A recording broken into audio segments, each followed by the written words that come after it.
ಸಾಮಾನ್ಯವಾಗಿ ಮೊಟ್ಟೆನ ಬೇಯಿಸ್ಕೋಬೇಕನ್ನೋವಾಗ ಪಾತ್ರೆಗೆ ಹಾಕಿ ಬೇಯಿಸ್ಕೊಂಡ್ರೆ ಒಂದೊಂದ್ಸರಿ ಜಾಸ್ತಿ ಬಾಯ್ಲ್ ಆಗೋಗಿರುತ್ತೆ, ಒಂದೊಂದ್ಸರಿ ಬೆಂದಿರೋದೇ ಇಲ್ಲ. ನಾನಂತೂ ಅವಾಗ ಚೆಕ್ ಮಾಡ್ತಾನೆ ಇರ್ತೀನಿ, ಎಷ್ಟೊತ್ತು ಬೇಯಿಸ್ಕೋಬೇಕು ಅಂತ ಕನ್ಫ್ಯೂಸ್ ಆಗ್ಬಿಡತ್ತೆ.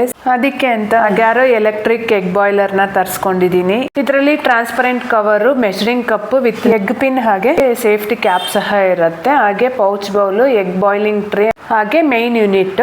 ಇದಂತೂ ಟ್ರಾವೆಲ್ ಫ್ರೆಂಡ್ಲಿ ಆಗಿರೋದ್ರಿಂದ ಸ್ಟೂಡೆಂಟ್ಸ್ಗೆ, ಬ್ಯಾಚುಲರ್ಸ್ಗೆ, ಜಿಮ್ಗೆ ಹೋಗೋರ್ಗೆ ಹಾಗೆ ರೆಗ್ಯುಲರ್ ಆಗಿ ಎಗ್ ತಿನ್ನೋರ್ಗಂತೂ ಬೆಸ್ಟ್ ಆಪ್ಷನ್.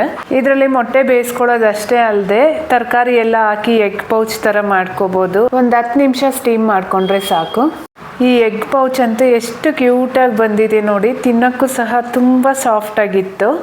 ಅದೇ ರೀತಿ ಎಗ್ ಬಾಯ್ಲ್ ಮಾಡ್ಕೊಳ್ಳೋದಕ್ಕೂ ಮೆಜರಿಂಗ್ ಕಪ್ಪಲ್ಲಿ ಕೊಟ್ಟಿರ್ತಾರೆ, ಸಾಫ್ಟ್, ಹಾರ್ಡ್, ಮೀಡಿಯಮ್ ಅಂತ. ಯಾವ ರೀತಿ ಬೇಕೋ ಅಷ್ಟು ನೀರನ್ನ ಹಾಕ್ಕೊಂಡು ನಮ್ಮ ಕೆಲಸ ನಾವು ಮಾಡ್ಕೊತಿದ್ರೆ ಸಾಕು, ಅದಷ್ಟಕ್ಕದೇ ಎಗ್ ಬಾಯ್ಲ್ ಆದ ತಕ್ಷಣ ಆಫ್ ಆಗಿರುತ್ತೆ. ನಾನು ಯೂಸ್ ಮಾಡಿರೋ ಈ Agaro stainless steel body egg boiler ಅಮೆಝಾನಲ್ಲಿ ಅವೈಲಬಲ್ ಇದೆ, ಒಂದ್ಸರಿ ಚೆಕ್ ಮಾಡಿ. ಬಾಯ್.